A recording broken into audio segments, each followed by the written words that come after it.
Okay, so I'm off topic and off task yet again. I actually have a number of videos lined up in my InShot app, ready for me to actually do stuff with them. But I got up this morning and this is something that's been just really bothering me this week. And I just reached a point today where I was like, okay, I have to talk about this. Now I realise that this is one of those topics that YouTube will no doubt demonetise my video for. And chances are it won't get a lot of views anyway. But unlike Jen Soto, to me, Maddie matters enough for me to want to do it anyway. Maddie matters enough for me to be more than willing to lose a day's worth of income for the purpose of getting this message out there. So, the takeaway for me after Stearns's plea hearing was the feeling that nobody seemed to feel that Maddie mattered. Clearly Stearns didn't. Jen didn't because she didn't even show up. But beyond that, a no contest plea for the loss of life of a 13-year-old. And her entire family seemed to accept that because you did not hear one person voice an objection to it in their impact statements. The prosecution, who should have been on Maddie's side, accepted it. Clearly to them, Maddie didn't matter. And worst of all, Judge Carston. He is supposed to be there to make sure that justice is served. But to him, Maddie didn't matter either, because he was more than happy to accept a no contest plea. The lacklustre efforts of the prosecution here, and the fact that we are now heading towards a week on, make me feel that they're not going to bother arresting Jen when she so deserves it. Because apparently Maddie didn't matter enough for them to actually prosecute Maddie's mother for neglect, for abuse. And I'm going to come back to that as well. So here we are. Maddie's still gone. Stearns is finally going to his forever home. But he didn't have to face his guilt. He didn't have to admit his guilt. He was allowed to enter a plea of no contest. Nothing has changed. We could have another case just like Maddie's tomorrow, next month, 5 years down the track, because nothing has changed to protect the Maddies of the world. The message that's been given to mothers, loud and clear, is that's okay. If you do something that puts your child in harm's way, we're not going to prosecute you. Animals like Stearns, well, now they know that no matter how hideous the crime, they won't have to face the DP. Not only that, they won't have to admit their guilt. They won't have to face up to their guilt, because even if they are responsible for taking the life of a child, and even if their actions around that are so heinous, they don't have to admit guilt. They can put in a plea of no contest and the judge will accept it. And as for the wider community, well, we don't want to talk to our children about the possibility of things happening to them, the sort of things that happened to Maddie. We'd rather sweep that under the carpet. See, even after everything that happened to Maddie, last year Florida introduced a new statute, 1003.42, Early Learning to 20 standard instructional code, or standard instructional support. In other words, new curriculum standards for Florida education. And at first glance, it looks like maybe it is showing some interest in educating children about these things, until you start to look at the actual curriculum. And that's what I want to talk about first, because one of the things that I think needs to change, and needs to change really soon, is the way the education system addresses this issue. Ignoring the problem till children are in year 6 and then telling them it's a bad thing if you have sex and get pregnant is not going to help the Maddies of the world, not in the slightest. So I'm going to address the Florida curriculum first and discuss what should be happening there, because I believe that there need to be changes made there, and they need to be made really soon, because children need to understand what is a good touch and what is a bad touch, even from the age of 5, even at kinder level. Because you know what? By the time they're 12, there's going to be so many children out there who have gone through what Maddie went through for years and years and years. But it's not discussed in schools. It's not something that they are given any education about. So I'm going to just work through the grades up through to year 7 and just talk about a few things that do exist in the curriculum. Children at kinder level and grade 1 level, there is an emphasis of them learning to follow the rules, of the consequences for not following the rules. Now, when you are 5, 6, 7, you believe that adults rule the world. So if you are being taught in kinder, in grade 1, in grade 2, that you have to follow the rules, and if you don't follow the rules, there are consequences. But you are not being taught that sometimes adults ask you to do things that they're not supposed to ask you to do.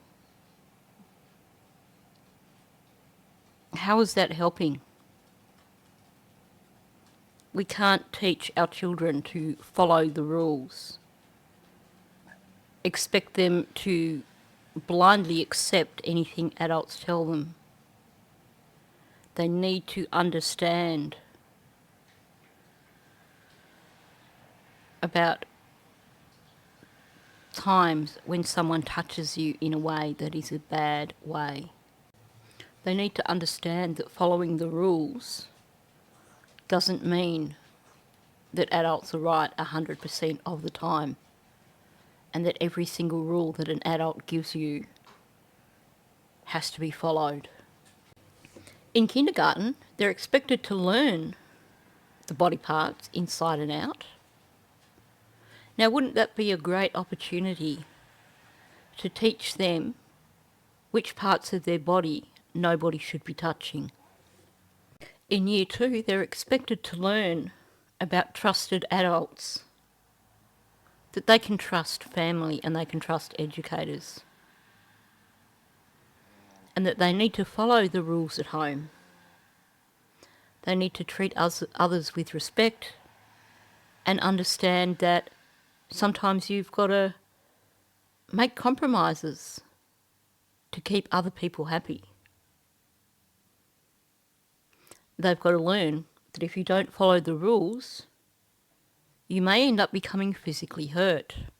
On the surface level, these are great things to teach our children when they're 6 or 7 years old. Now, I just want to point out that Stearns came into Maddie's life when she was 6 or 7 years old. We know that they can trace the abuse back to June or July of 2019,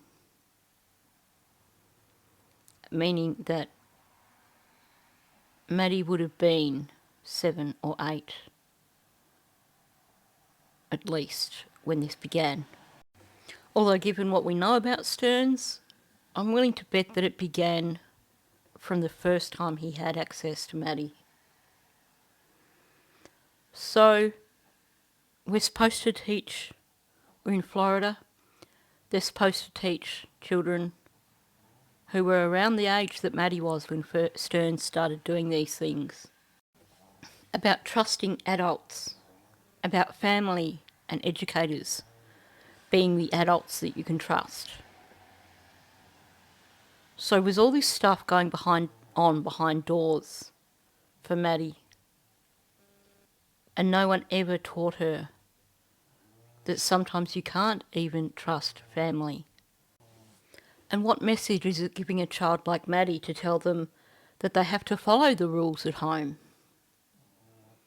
And that if they don't follow the rules at home, they might get physically hurt. How about we talk about good rules and bad rules? In Year 3, they're taught about loyalty to friends and family. What message would that be giving a child like Maddie? You have to be loyal to your family, even though your mother is handing you over to a predator. Because by Year 3, we know it was happening. Maddie would have been turning 8 in Year 3. And Stearns would have been in her life. And she's expected to be loyal to her family, to Jen and Stefan, because in Jen's eyes, Stefan was family.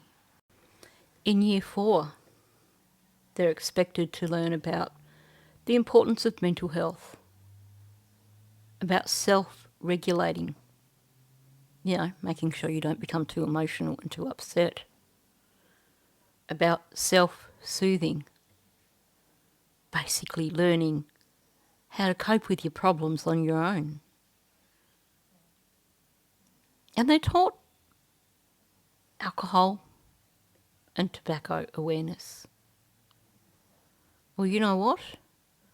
There's going to be a greater risk for a 9-year-old, a 10-year-old in Year 4 of being SA'd by an adult that is close to them,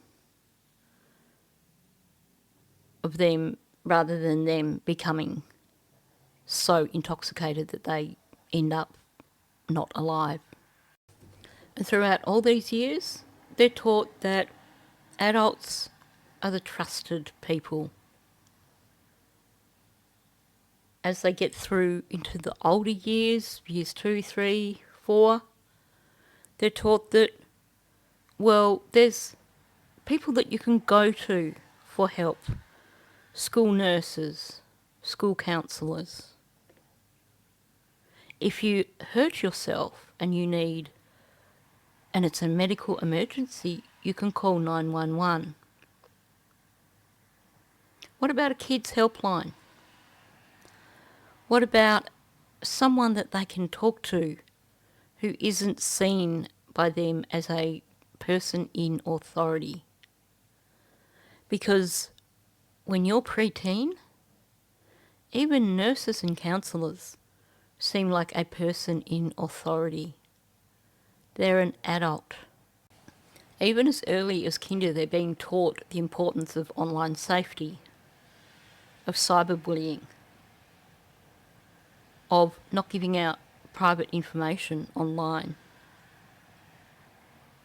But still, there is nothing in the Florida curriculum that is educating children about what adults should be allowed to do and what they shouldn't be allowed to do with those children. It's not until they are in year 6 that there's anything remotely close to education regarding the sort of things that Stearns was doing to Maddie. In year 6, they're taught about personal hygiene, healthy relationships. They're taught that at their age, they need to practice abstinence. They're taught the horrors of teen pregnancy. Well, if you're an 11-year-old or a 12-year-old and you've been going through what Maddie went through for years, and suddenly you're being told that you're a bad person because of those activities that occur behind doors, that makes you a bad person because of those things. Well, suddenly, not only have you been told for years that you are supposed to respect adults, you're supposed to follow the rules, you're supposed to be loyal to your family, now you're being told you're a bad person because of these things that go on behind closed doors, because you've never been educated over the fact that these things are wrong and that it's not your fault. You've never been educated as to what you can do to make these things stop. So all of a sudden in year 6 and carrying on into year 7, the messages being given to these children like Maddie is that they are bad because of the things they are doing. Well, they're told that there are people that they can reach out to if they have problems, if they need support for any reason in their lives. But being made to feel that they are bad, because that's what this curriculum is doing. It is waiting till they are 11 or 12, till they are in year 6, so about to turn 12, or just turned 12. And then it's telling them that if you are having sex at your age, you're a bad person. In year 6, they are meant to be taught about substance abuse, about child abuse, about DV. But sounds like it's a very general thing. And like I said, if they're also at the same time being given the message that basically you're a bad person if you are having sex at your age, and they've never been taught about healthy relationships with family members. What is this message that they are getting here? They're not going to reach out to anyone for help. And of course, in year 6, they're also being taught about family rules, family culture, that sometimes things are done different in your house because that's your family culture. The existing curriculum does nothing to help children like Maddie. There's going to be more children like Maddie going through the school system who never get taught until they're in year 6 or year 7 about anything remotely close to understanding when things aren't right, to understanding when a situation like what occurred with Maddie and Stefan is wrong. So that is one of the first things that I think needs to be changed. I think there needs to be a new or an alteration to this Florida statute that makes sure that kids learn from kinder age about SA, about inappropriate relationships with adults who take advantage of them. We need to protect the future Maddies, and the only way we can do that is to start educating them before things reach a point where we are telling them as 11-year-olds or 12-year-olds, 13-year-olds, that they're a bad person because of the things that are happening to them at home. There needs to be an explicit add-on to the school curriculum in Florida and probably throughout the United States that is age specific and educating children from kinder right through about the sanctity of their bodies. We need to teach these children that they do matter enough for people to actually care about what happens to them behind closed doors. And I do just want to point something out here. You may have seen the original version of this photo. I'm pretty sure if you watch Grizzly's content, you've probably seen it. And Paula's probably got the original one as well, because the original photo has Stearns in it. You can still see his leg in the background there. Cropped the rest of it out. But the proximity there says to me that even if things hadn't started happening yet, he was certainly grooming her. And Jen was certainly allowing it to happen. She probably took the photo.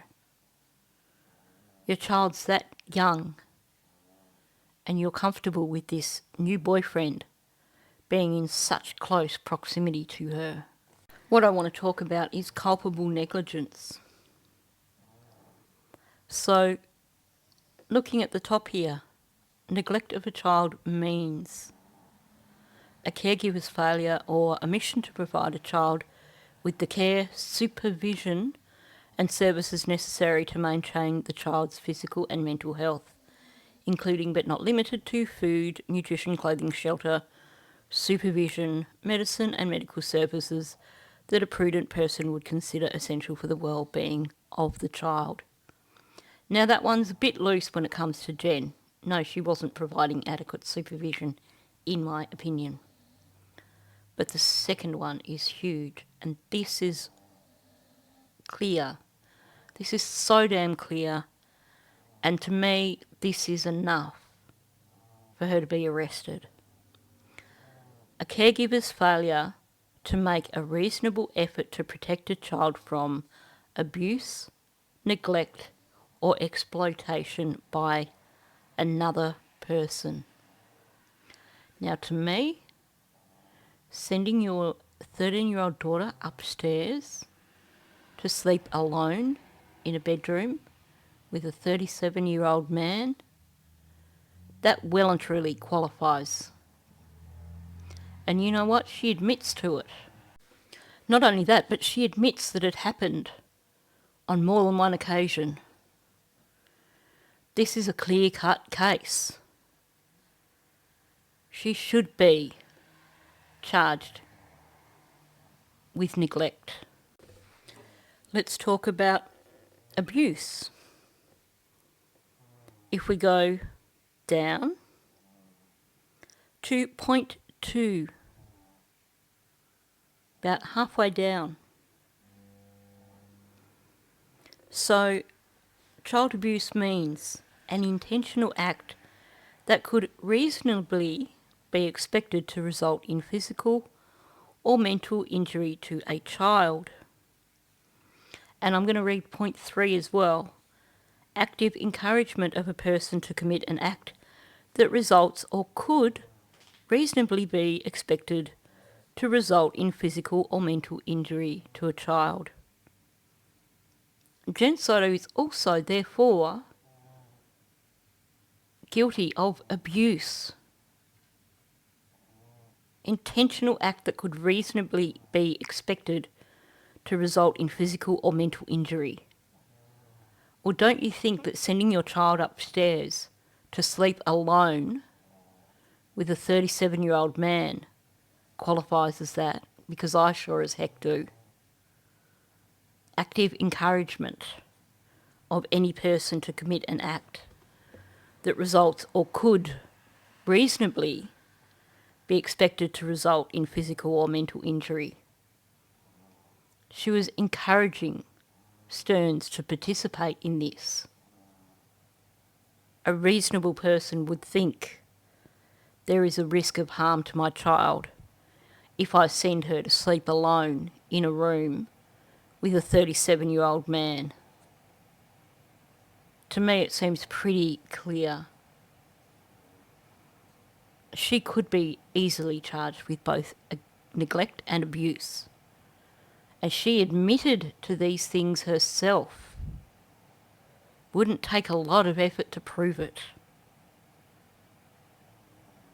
So here's the other thing that I would like to see made law for Maddie, and that is there should not be discretionary powers when it comes to prosecuting people for any crimes relating to children.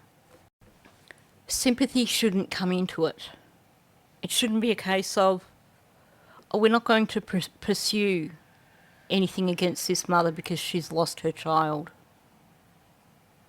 Well, screw that. Who's the real victim here? It is the child. And if that's what's going on here, someone's decided, well, let's just make this a discretionary thing. We won't charge Jen Soto because the poor woman has lost her child. No. That should never be the case.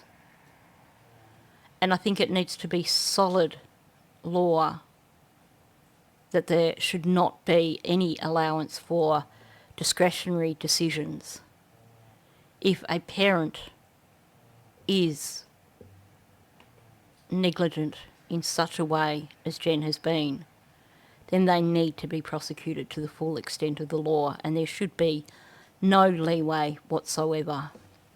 So what if they can't prove that Jen knew exactly what was happening?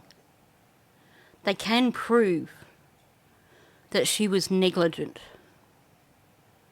They can prove abuse based on her own admissions that she was sending Maddie upstairs to sleep with that monster. Maybe that's all they can prove, but that's enough. So I think that it would be a really good thing to see a law introduced that states quite clearly that it should not be a discretionary thing to pursue charges against a mother who has contributed to the death of her child as a result of her neglect or abuse, or both. And lastly, let's talk about this plea of no contest from Stearns. And I'm going to use a few clips from Jen Coppendaffer because I think she explains things quite well. In this particular case, a girl this was egregious. This went on over time and time and time and years and years and years of it really being kind of a sex slave to him. It was just disgusting what he put her through all those years. Does anybody really think justice for Madeline Soto was not having Stephen Stearns go on trial? Having all he did exploited and shown to the world, and him being humiliated and disgraced. This isn't, I hope this doesn't sound like I'm some sort of evil person that, this is so unjust for somebody who did this to this little girl, not to have to face the music, not to have to listen to the witnesses, the police officers, to see what he kept in his phone, to see the videos, to see the horrificness of what happened to this little girl, and have him be on trial, on stage, his name, him disgraced. That is part of the trial process, I think, is to exploit facts, but it's also to exploit what kind of person that is standing there being judged. Stephen Stearns talking, giving a small speech. He didn't even admit anything. I'm sorry she's gone. That isn't admitting anything. How about, I'm sorry I took the life of Madeline Soto. Sorry I strangled her to death. I'm sorry for me sexually assaulting her for years. We didn't hear any of that. Now, she makes some really, really good points here. What happened to Maddie? He put her through that over years and years before he finally took her life. Now, I'm actually glad that the first trial never occurred, because I don't want those photos, those videos of Maddie to see the light of day ever again. And I can take a great deal of satisfaction in knowing that he never gets to see them ever again. But as for the second trial, as for him being responsible for Maddie no longer being alive, that's where things are just so wrong. What she said about he should have to go to trial and show the world what a monster he is. He should be humiliated and disgraced. And he should have to face the music. Now, I agree with that to some extent. And this is what I want to say here. He basically entered a plea of no contest, meaning that he wasn't going to plead guilty to him being responsible for Maddie not being alive. He wasn't going to accept responsibility. And like Jen said, he did that horrible speech at the end that should have been cut short by a lawyer or the judge, where he made it clear that he was not accepting any sort of responsibility. He was not going to admit to anything. I'd be happy for it to be not going to trial had he admitted guilt. I'd be happy if, with him admitting guilt, the prosecution then did what I was expecting to hear, and that is them reading through the facts of the case.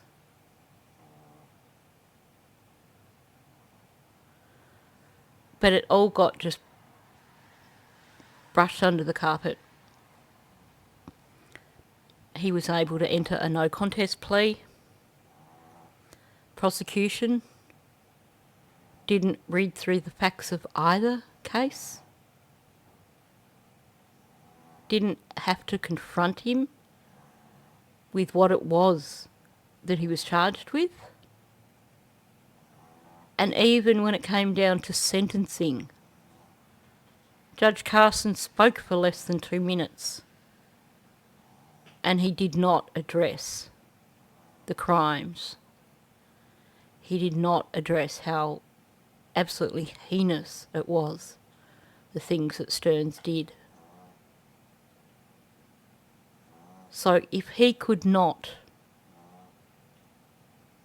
accept guilt for the loss of Maddie's life, he should have gone to trial and should have been shown all the evidence that they had against him, made him actually face the world and let the world see exactly what he did. So this is the other thing that I believe needs to be changed.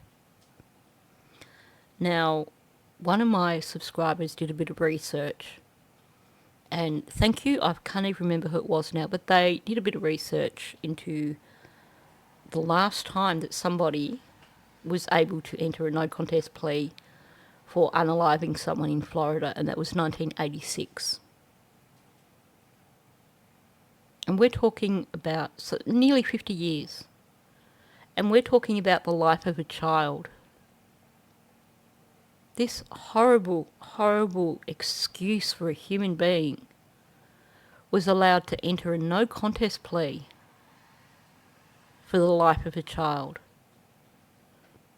That to me says that the judge and the prosecution felt that Maddie didn't really matter. They just wanted to get out of the courtroom. They were looking forward to having time off and not having to deal with these cases. It was a fiscal decision. It had nothing to do with justice.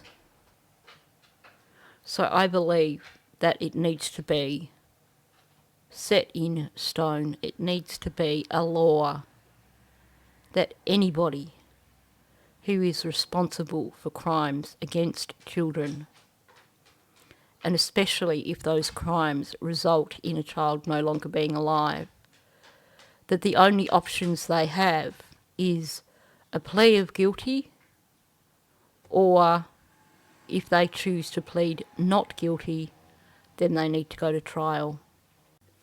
There should not be an option of no contest when it comes to crimes against children. Now, obviously, to people throughout the world, Maddie does matter.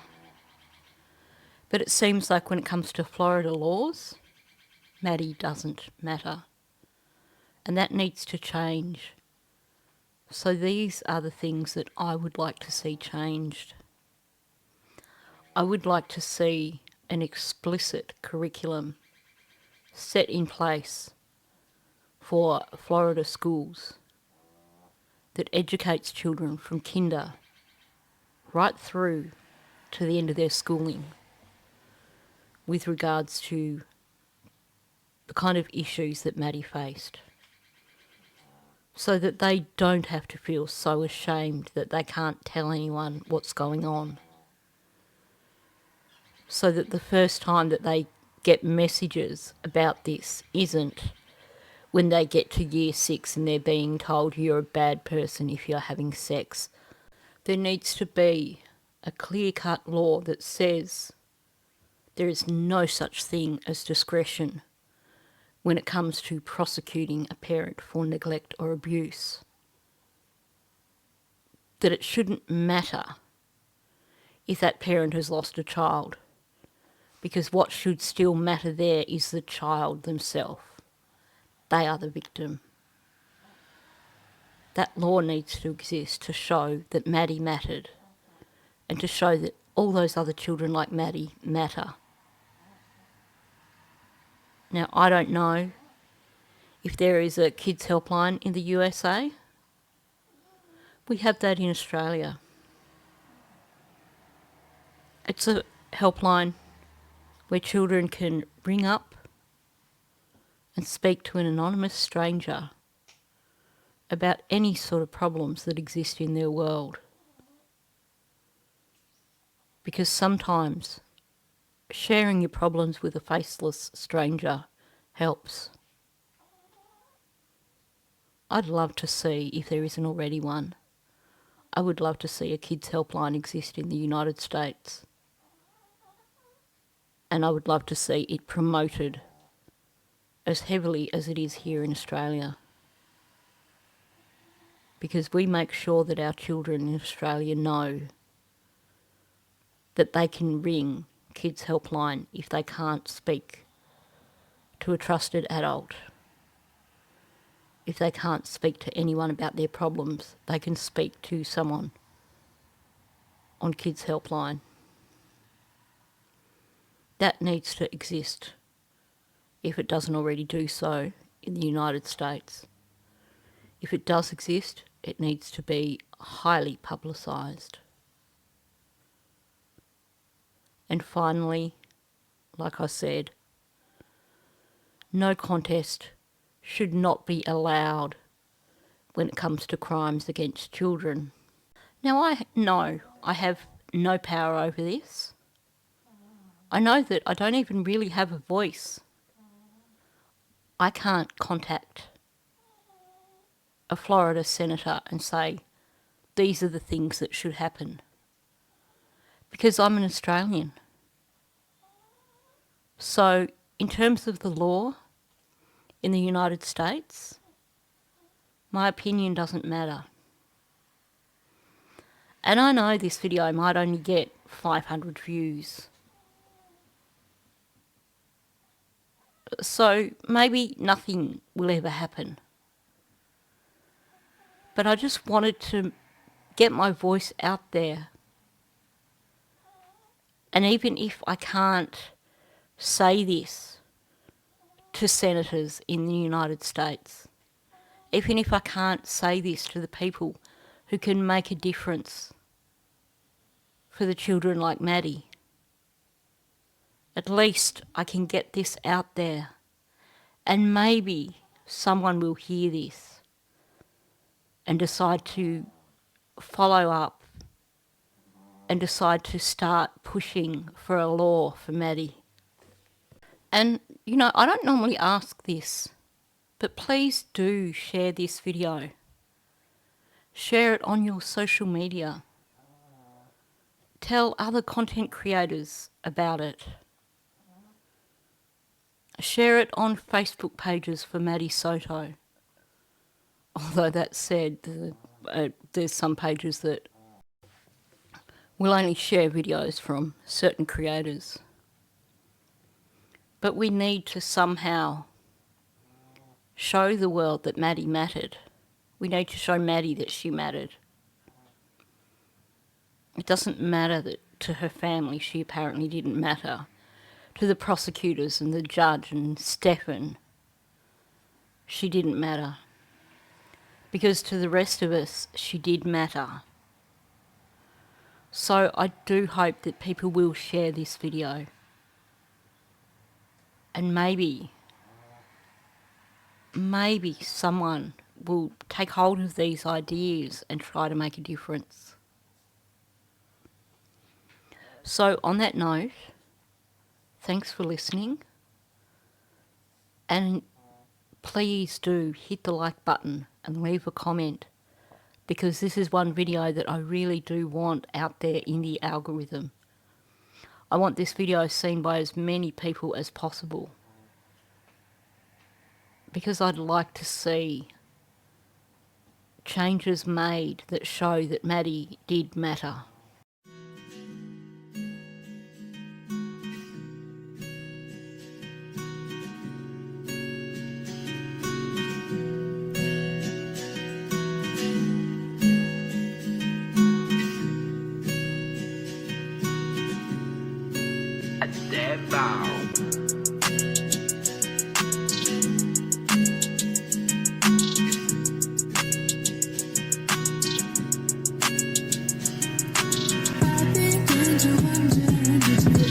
Give a fuck about me, 'cause if you stop to look around, you'd see it's transfer from me.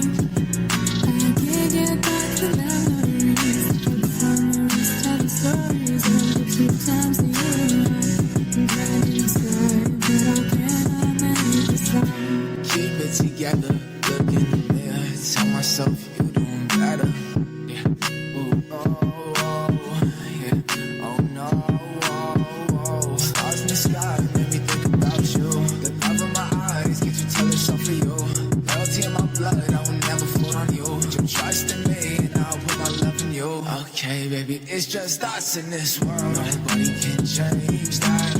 Hey, we gon' fuck up in this world, and we can't change that. Stay up all night, you and me. When I'm with you, I feel free. Stay up all night, you and me. When I'm with you, I feel free. I begin to wonder, did you ever give a fuck about me? 'Cause if you stop to look around, you'd see it's transfer from me. I can't get back the memories, but the memories tell the stories of the 2 times that you were right. I'm glad inside, but I cannot make this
it's just us in this world. Nobody can change that.